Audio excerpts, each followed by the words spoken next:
నా వెనకాల కనిపిస్తున్న ఈ ఛత్రపతి శివాజీ పటం ఎంత చూడముచ్చటగా ఉందో కదా. కానీ ఈ చిత్రాన్ని వేసింది కుంచెతో కాదు, ముక్కుతో. అదేంటి ముక్కుతో కుంచగా మలిచి ఒక చిత్రం వేయడం అని ఆశ్చర్యపోతున్నారా? ఆ అరుదైన చిత్రకళాకారుడే నాసికా చిత్రకారుడు సత్యవోలు రాంబాబు గారు. ప్రస్తుతం మనం ఆయనతోనే ఉన్నాము. ఆయన ప్రయాణపు ముచ్చట్లు ఆయన మాటల్లోనే అడిగి తెలుసుకుందాము. నమస్తే అండి. నిజంగానే ప్రతి ఒక్కరిని ఆశ్చర్యపరుస్తోంది ముక్కుతో పెయింటింగ్స్ వేయడం ఎలా, అసలు ఆ ఆలోచన ఎలా వచ్చింది? అంటే నాకు చిన్నప్పటి నుంచి చిత్రకళ అంటే ఇష్టం అండి, తెలిసినప్పటి నుంచి కూడాను. దాంట్లోనే విభిన్న రకాలుగా సాధన చేస్తూ వచ్చాను. అంటే చిన్నప్పటి కూడా అంటే చాలామంది అంటే ఎంకరేజ్ చేసేవాళ్ళు, అంటే ఆర్ట్ విలువ తెలియదు చాలామందికి, తెలియపడలు అంత ఎంకరేజ్మెంట్ చేసేవాళ్ళు కాదు. అదే ప్రక్రియలు అంటే ఈ చాలా మాదొక పశ్చిమ గోదావరి జిల్లా, ఆంధ్రప్రదేశ్ పశ్చిమ గోదావరి జిల్లాలో ఒక వేగవాడ ఒక మారుమూల గ్రామం అండి. అక్కడ ఆ టైంలో ఎవరన్నా నేర్చుకుందని చేసినా కానీ గురువులు దొరకలేదు నాకు ఎవరు కూడాను. మాకు దగ్గరలో ఒక ఏలూరు అని చెప్పి ఒక 18 కిలోమీటర్స్ ఉంటుంది.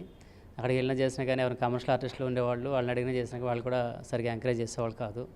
ఈ విధంగా అంటే సరైన గురువు లేక ఇలా చాలా ఇబ్బంది పడాల్సి వచ్చింది. కానీ ఇష్టం నాకు రేయింబగళ్ళు ఇంకా గోడ మీద చేయడం అని, శుద్ధ ముక్కలు బొగ్గులతో చేయడం అలా చేస్తుండేవాడిని. ఆ విధంగానే చేసుకుంటూ 6th 7th వచ్చేపాటికి అంటే స్కిల్ డెవలప్మెంట్ చేసుకుంటూ ఊళ్ళో ఉన్న దేవాలయాల మీద చిత్రించడం కానీ, అదే బాలకృష్ణ, చిరంజీవి ఫ్యాన్స్ లాంటి వాళ్ళకి బ్యానర్స్ రాయడం కానీ, వాటి మీద వాళ్ళ బొమ్మలు వేయడం, ఈ విధంగా కొద్దిగా పబ్లిక్ అయితే ఎంకరేజ్ చేస్తుండేవాళ్ళండి. ఈ తర్వాత నా గుడ్ లక్ ఏంటంటే హై స్కూల్కి వెళ్ళేప్పటికి డ్రాయింగ్ మాస్టర్ ఒకైనా నేదురు ఇజ్రాయల్ మాస్టర్ గారు అని చెప్పి టచ్ అయ్యారు.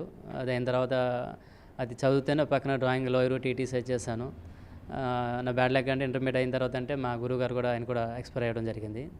మళ్ళీ మామూలుగా సాధన చేయడం జరిగింది. ఆ ప్రక్రియలోనే అంటే మంచి గురువు ఉన్నప్పుడు ఏంటంటే కంటిన్యూ చేసుకుంటుంటే తక్కువ టైంలో మనం ఎక్కువ నేర్చుకోవచ్చు అండి. నా విద్యా విధానం అంతా కూడా అంటే ముక్కు ఎక్కడ ఉంది అనుకుంటే ఇలా తిరిగి చూపించే విధంగా అయిపోయింది ఆ విద్యా విధానం.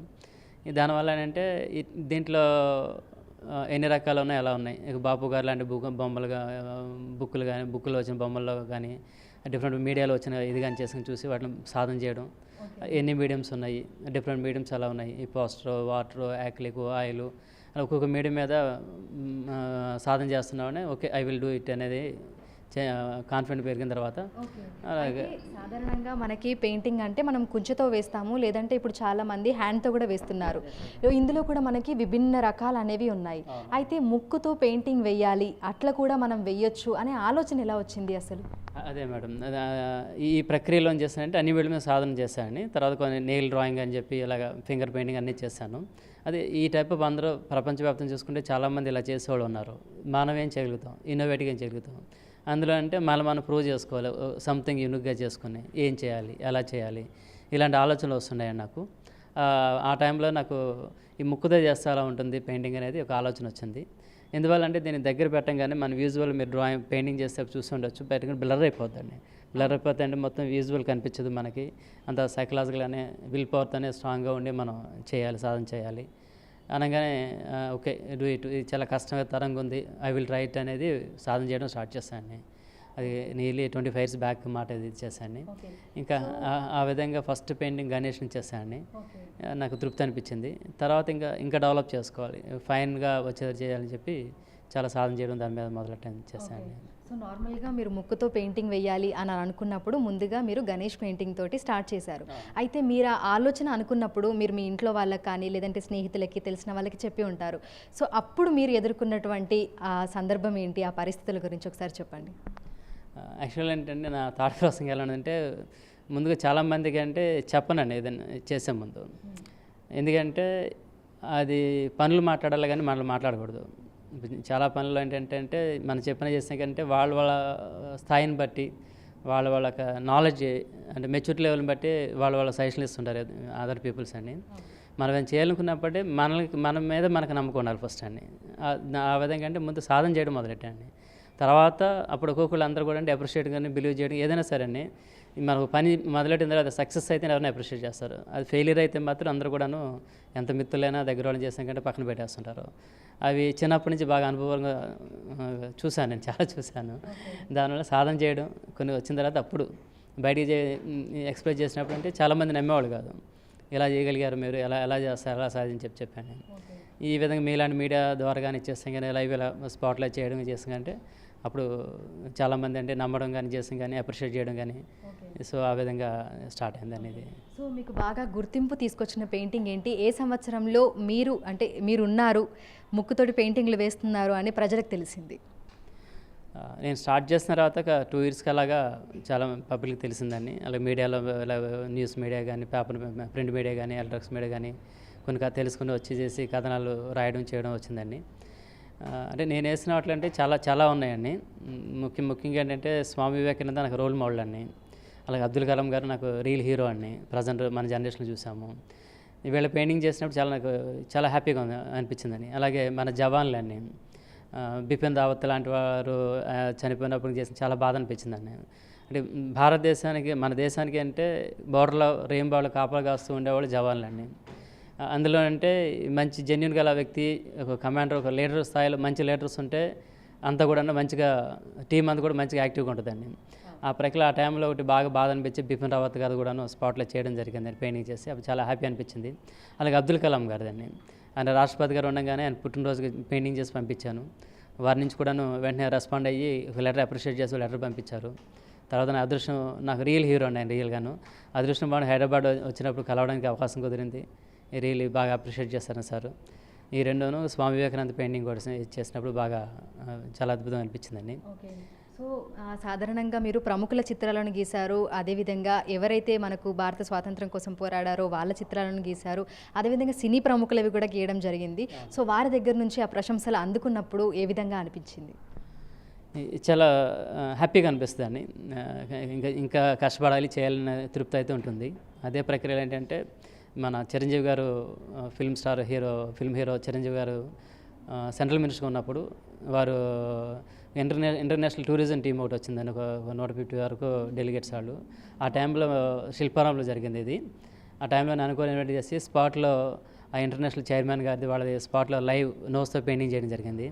ఇంకా టైంలో అంటే చాలా బాగా అనిపించిందండి వాళ్ళ అప్రిషియేషన్. కానీ ఈ చిరంజీవి గారు అయితే ప్రత్యేకంగా నన్ను మా రాంబాబు మా వెస్ట్ గోదావరి అని చెప్పి వచ్చిన డెలిగేట్స్ వాళ్ళు పరిచయం చేసి ఇచ్చేసి ఆ స్కిల్ని కొనియాడినప్పుడు చేసినప్పుడు చాలా అద్భుతంగా నాకు హ్యాపీ అనిపించిందండి. సో ఇంకా మీరు ఎవరెవరిని కలిశారు ఇలా పెయింటింగ్స్ వేస్తున్న సందర్భంలో? చాలామందిని, హైర్ అఫీషియల్స్ అని, బ్యూరోక్రాట్స్ అని, పొలిటీషియన్స్ అని, స్టేట్ మినిస్టర్లు, సెంట్రల్ మినిస్టర్లు, ఈ చాలామంది అండి ఇచ్చేసిన గొప్ప వ్యక్తులని, సోషల్ సర్వీస్ చేసే వ్యక్తులు చాలామంది కలిసింది. అలాగే స్వామి గణపతి సత్యనారాయణ స్వామి ఫస్ట్ కలయికలోనే వారు కూడా బ్లెస్సింగ్ ఇస్తూ ఫస్ట్లోనే నాకు వారి చేతికున్న గోల్డ్ రింగ్ తీసేయడం అనేది నా జీవితంలో నేను మర్చిపోలేదండి. ఇచ్చేసి ఇప్పటి వరకు ముక్కుతో ఎన్ని పెయింటింగ్లు మీరు వేసి ఉంటారు? ఇప్పుడు వరకు అంటే దాదాపు ఒక 1000 పెయింటింగ్స్ వేస్తుంటానండి, పైన వేస్తుంటాను నేను వచ్చేసని. ఇలా చాలా చోట్ల లైవ్ డెమోన్స్ట్రేషన్ కానీ, లైవ్ పెయింటింగ్స్ కానీ, రియలిస్టిక్ వచ్చే విధంగా చాలా లాంటివి అయితే ఒక 200 వరకు వచ్చేస్తుంటానండి. ఒక స్కెచింగ్ లాంటివి చేసుకుంటే 1000 పైన నేను చేస్తుంటాను ఇప్పుడు వచ్చేసాను. సో సాధారణంగా మనం ఒక పెయింటింగ్ వేయాలంటేనే ఎంతో ఓర్పు, సహనము, దాని మీద మొత్తం మన దృష్టి అంతా కూడా దాని మీదనే పెట్టాల్సి ఉంటుంది. సో మీరు ముక్కుతో పెయింటింగ్ వేస్తున్నారు, సో మీకు ఎంత సమయం పడుతుంది ఒక పెయింటింగ్ వేయాలి అని అనుకున్న తర్వాత? అంటే డిపెండెంట్ సబ్జెక్ట్ని బట్టి ఉంటుందండి, థీమ్ని బట్టి వాటిని బట్టి ఉంది. దేంట్లో అంటే ఇప్పుడు మీరు చూస్తారు ఛత్రపతి శివాజీ గారు చేశాను, లైన్ డ్రాయింగ్ బేస్డ్ అండి, ఒక 10 minutes అలా బట్టి ఉంటుంది మీకు చేశాను. అలాగే దాన్ని పెయింటింగ్ చేయాలనుకోండి సబ్జెక్ట్ని బట్టి అంటే 2 hours అవ్వచ్చు, 1 hour అవ్వచ్చు, లేదా ½ an hour అవ్వచ్చు, లేదా 1 week అవ్వచ్చు, 10 days చేయొచ్చు అండి. వర్క్ని బట్టి అది ఉంటుందండి చేశాను. సో సాధారణంగా ఇందాక మీరు వేసినప్పుడు ఛత్రపతి శివాజీ చిత్రాన్ని మీరు ముక్కుతో వేస్తున్నప్పుడు నేను గమనించింది ఏంటంటే మన కాన్సన్ట్రేషన్ మొత్తం కూడా పెయింటింగ్ మీద ఉండాలి. అట్ ద సేమ్ టైం మీరు ముక్కుతోటి ఆ కలర్ని తీసుకుంటున్నప్పుడు మెడభాగంలో కానీ కళ్ళు కానీ చాలా స్ట్రెయిన్ అయిపోతాయి. సో ఆ ఇబ్బంది అనేది ఎట్లా ఉంటుంది మీరు పెయింటింగ్ వేసేటప్పుడు? ఒకటండి, ప్రాక్టికల్ కంటే హ్యూమన్ బీయింగ్ అనే తర్వాత అంటే మనకి కొన్ని ప్రాబ్లమ్స్ అనిపిస్తుంటాయి, కానీ మన ఇష్టపడే చేసే వర్క్లు అంటే కష్టం అనిపించదు. విల్ పవర్తో ఇవన్నీ కూడా నేను అధిగమించి ఇంకా నాకు ఇష్టమైన దాన్ని కొనసాగించడం జరుగుతుందండి ఇచ్చేసి. ఓకే. సో సాధారణంగా ఇప్పటి వరకు 1000 పెయింటింగ్స్ మీరు వేసి ఉంటారు, వాటితో ఎగ్జిబిషన్లు కండక్ట్ చేయడం జరిగిందా? అంటే కొన్ని చోట్ల లక్నో అని, గుజరాత్, కేరళ, అలాగే తణుకు, ఇలా డిఫరెంట్ ఏరియాలు కొన్ని ఏరియాలో నేను ఎగ్జిబిట్ చేయడం జరిగిందండి. అలా ఒకసారి థాయిలాండ్లో కూడా ఒకసారి పెట్టాము ఇచ్చేసి. చాలా వరకు చేస్తాను. హైదరాబాద్ కూడా చాలాసార్లు పెట్టాము, హైదరాబాద్ చేసిన కానీ ఇచ్చేసి. సో ఈ ప్రయాణంలో మీరు పొందిన అవార్డులు కానీ రివార్డులు కానీ అవి ఒక్కసారి మాకు చెప్పండి. అంటే ఇప్పటి వరకు మీరు ఎన్ని రకాల బిరుదులను కానీ అవార్డులను కానీ పొంది ఉంటారు? అంటే చాలా ఉన్నాయండి. ఇప్పటి నుంచి 25 ఇయర్స్ నా జర్నీలో అండి చాలా ఉన్నాయి. జాతీయ స్థాయి, అంతర్జాతీయ స్థాయి, నేషనల్ స్థాయిలో చాలా ప్రైవేట్ సంస్థలు, గవర్నమెంట్ సంస్థలు చాలా ఇచ్చున్నాయండి. ఒకటి చెప్పుకోలేని టైం చాలదు. ఢిల్లీలో కూడా Rajiv Gandhi national achievement award ఒకటండి. రీసెంట్గా ఏపీ గవర్నమెంట్ కూడా ఒక లాస్ట్ ఇయర్ ఒక అవార్డు ఇచ్చిందని చేస్తుందండి. అలాగే సెంట్రల్ గవర్నమెంట్ కూడా ఒకటి ఇచ్చిందండి. అలా చాలా అవార్డ్స్ వచ్చినాయండి చాలా ప్రత్యేక సంస్థలు ఇచ్చేస్తాండి. సో ఈ కళని ఇంకా ముందుకు తీసుకొని వెళ్ళడానికి, భావితరాలకు అందించడానికి ఏం చేస్తున్నారు? అదే ఒకటే అండి, చిత్రకళని భావితరాలకు అందించడం అంటే నేను పడిన స్ట్రగుల్ పడకూడదని చెప్పి చాలామంది కంటే టాలెంట్ ఉన్న ఎంకరేజ్ ఉద్దేశంతో ఏంటంటే నేను 2000లో Sadguru the school of arts అని చెప్పి ఆర్ట్ స్కూల్ స్టార్ట్ చేశానండి.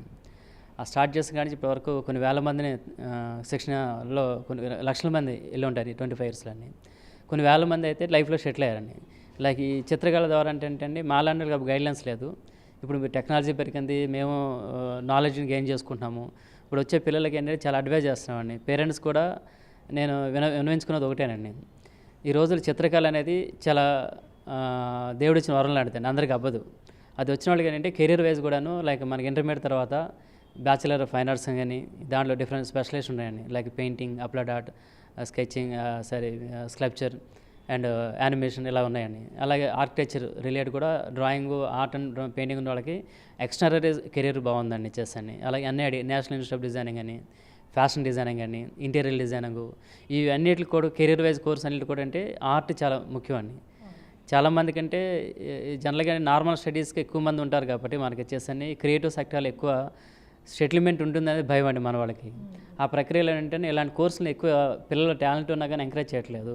కానీ దయచేసి పిల్లలందరూ కూడా వినిపించుకున్నది ఏంటంటే మీ పిల్లలకు టాలెంట్ ఉంటే మీరు ఇలాంటి కోర్సు మీకు తెలియపోయినా తెలుసుకోండి. అలాంటి కెరీర్ ఇప్పుడు అప్లైడ్ లాంటి కోర్స్ చేసిన వాళ్ళకి, బీఎఫ్ఐ చేసిన వాళ్ళకి UI UX డిజైనర్ అని చెప్పి ప్రతి సాఫ్ట్వేర్ కంపెనీలో గాను చాలా జాబ్స్ ఉన్నాయండి, ఆపర్చునిటీ చాలా ఉన్నాయి.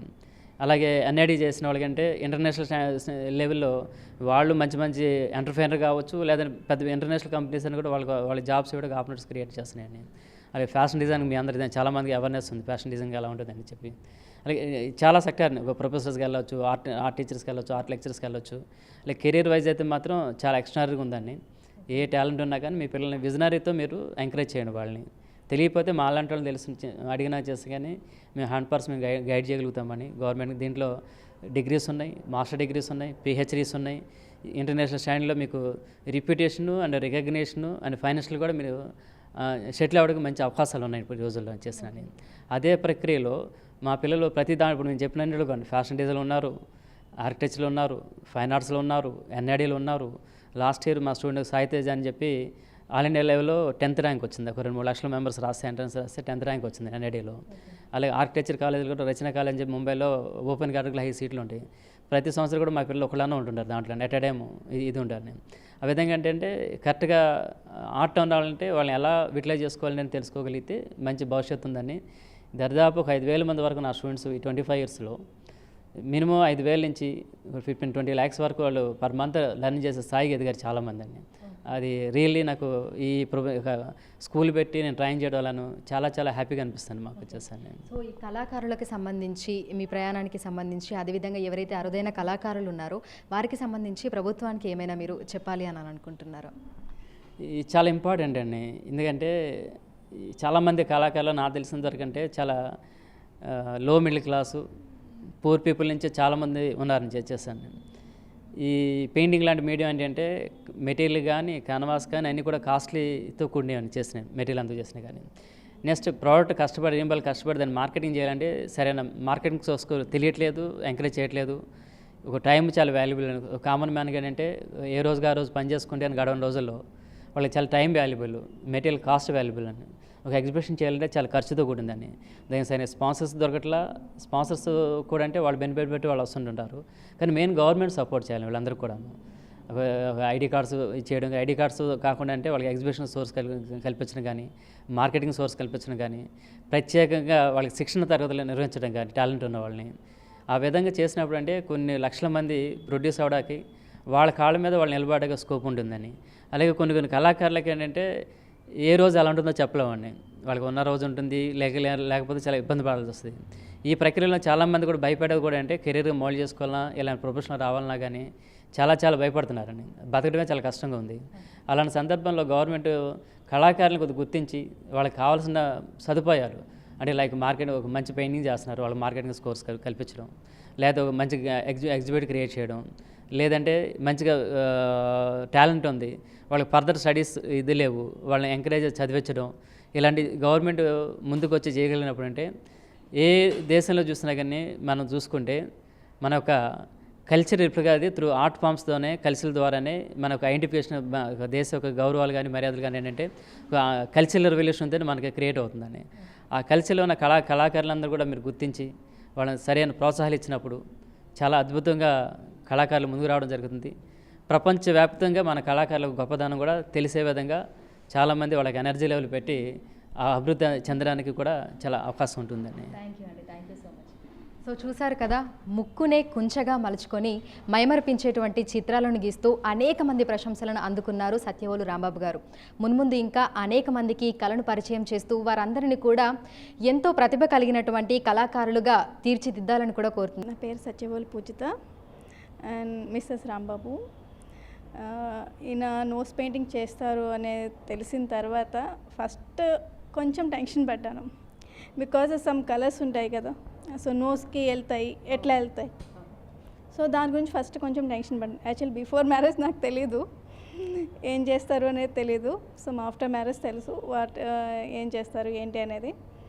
తర్వాత కనుక్కున్నా ఏం చేయాలి ఏంటి, కలర్స్ కదా దానివల్ల ఏమైనా ఇంపాక్ట్ అవుతుందా, హెల్త్కి ఏమైనా ఇంపాక్ట్ అవుతుందా అనేదంటే లేదు వాటర్ కలర్స్తో చేస్తాం. సో దీంట్లో మీడియమ్స్ ఉంటాయి, oil colours, water colours, acrylic colours అనేది. సో దాంట్లో అంటే ఈ వాటర్ కలర్స్ వల్ల ఏంటంటే మనకు పోస్టర్ కలర్స్తో చేస్తారు ఈ న్యాచురల్, దానివల్ల కలర్స్ పెద్ద ఇంపాక్ట్ అవ్వదు అని అన్నారు. సో దానివల్ల ఓకేలే అంటే అప్పటికి కూడా నాకు పూర్తిగా తెలీదు. సో ఓకే అని అడ్జస్ట్ అవుతూ జస్ట్ అట్లా మూవ్ అయ్యాను. దెన్ ఎప్పుడైనా సమ్ ఫ్యామిలీ డాక్టర్స్ కానీ కన్సల్ట్ చేసినప్పుడు కూడా నో పర్లేదు నో ప్రాబ్లం అని అన్నారు. సో అప్పుడు కొంచెం టెన్షన్ తగ్గింది.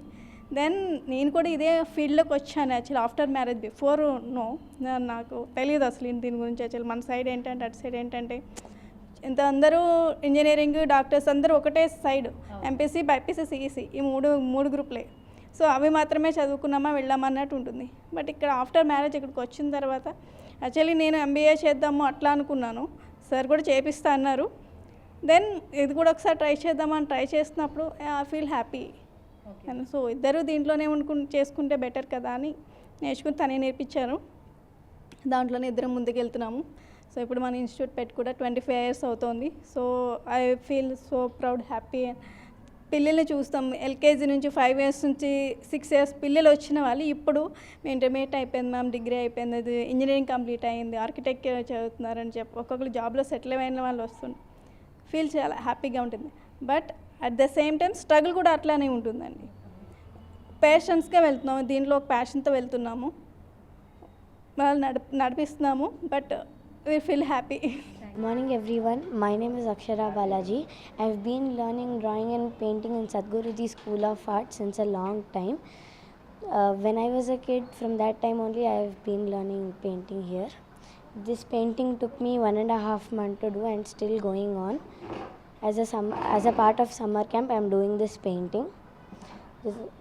This is an acrylic painting on a 3x3 canvas. And so నీకు ఇంట్రెస్ట్ ఎలా వచ్చింది లైక్ పెయింటింగ్ చేయాలి అనేది? Actually when I was in play school, when I was a kid, so from that time I used to only do drawing as my hobby. So my parents has identified my skills and I would like to thank Rambabu sir because he is the one who's encouraged me and guided me the correct way from the date till now. Good morning, my name is Nivedita. I am studying 9th grade in Delhi Public School, Miapur. I have joined Sadhguru, the School of Arts, 3 years ago. And right now I'm working on this knife painting, acrylic. This is a painting which has a lot of contrasts in colors as well as in techniques. So my sirs and ma'ams helped me create these masterpieces and so on. This I've started only a week ago and you can see a lot of progress. And I really thank sirs and ma'ams for helping me create these kind of masterpieces and helping me improve my techniques. Thank you. Thank you, ma'am. Thank you sir. నా పేరు ప్రవ్యాదిత్రి. నేను 5th grade VRS Vignan జ్యోతి స్కూల్లో చదువుతున్నాను. నేను painting 4 years నుంచి నేర్చుకుంటున్నాను. నేను చిన్నప్పుడు when I was 1st grade నేను oranges school near to this institute. So అప్పుడు మా టీచర్ నా ఇంటెలిజెన్స్ చాలా బాగుందని, క్రియేటివ్ స్కిల్స్ చాలా బాగుందని ఇందులో జాయిన్ అవ్వమని మా మమ్మీకి చెప్పారు. అప్పుడు మా మమ్మీ ఇక్కడ జాయిన్ చేయించింది. అండ్ అప్పుడు మా మమ్మీకి తెలిసింది నాకు క్రియేటివ్ స్కిల్స్ చాలా ఉన్నాయని. సో అప్పటి నుంచి నేను ఇక్కడ నేర్చుకుంటున్నాను. సో నేను ఫస్ట్లో డ్రాయింగ్ నేర్చుకున్నప్పుడు నాకు చాలా బోరింగ్గా ఉండింది. కలరింగ్ ఇంకా డ్రాయింగ్ ఇవే ఉన్నాయని అప్పుడు సార్ నెక్స్ట్ పెయింటింగ్ లెవెల్కి తీసుకొని వెళ్ళారు. షేడింగ్ లెవెల్ కూడా ఉంది మిడిల్లో. అప్పుడు సార్ నన్ను అప్పుడు తీసుకొని వెళ్ళినప్పుడు అప్పుడు ఆ షేడింగ్ అనేది ఎక్కువ బోరింగ్గా ఉండింది. సో పెయింటింగ్కి మళ్ళీ పంపించారు. అప్పుడు పెయింటింగ్లో మళ్ళీ ఆ షేడ్స్ ఉన్నాయి, దానికి డ్రాయింగ్ అవసరం. సో అప్పుడు డ్రాయింగ్ నేర్చుకొని షేడింగ్ నేర్చుకున్నప్పుడు కొన్ని టెక్నిక్స్ చెప్పారు. అప్పుడు నాకు షేడింగ్ నచ్చింది, ఇంకా పెయింటింగ్స్ చాలా చాలా నచ్చింది. Thank you for Rambabu sir and Puja ma'am. నమస్తే, నా పేరు మౌక్తిక. నేను ఎప్పటి నుంచో ఈ సద్గురు స్కూల్ ఆఫ్ ఆర్ట్స్లో నుంచి ఆర్ట్ నేర్చుకుంటున్నాను. నాకు చిన్నప్పటి నుంచి మా పేరెంట్స్ వల్ల ఆర్ట్ ఇంట్రెస్ట్. చాలా పెయింటింగ్స్, డ్రాయింగ్స్ అన్నీ చేశాను. ఇప్పుడు నేను క్యాన్వాస్, యాక్రిలిక్ పెయింటింగ్ చేస్తున్నాను. నాకు తెలియనివన్నీ నేర్పిస్తున్నారు. నేను ఆ శివుడిది కూడా చేశాను. Thank you. My name is Sanvita. I am from class 7. I am studying in Kendi High Global School. I learned this scenery painting. It's been 5 days since I started this painting. I'm very happy about the outcome. Thank you. ఇటువంటి అరుదైన కళాకారులను గుర్తించి వాళ్ళ కళా ప్రయాణంలో ప్రభుత్వం తమ వంతుగా సహకారం అందించాల్సినటువంటి అవసరం ఎంతైనా ఉంది. వీడియో జర్నలిస్ట్ హరీష్తో Anjuma, big TV, Hyderabad. For more videos like this, subscribe Big TV channel.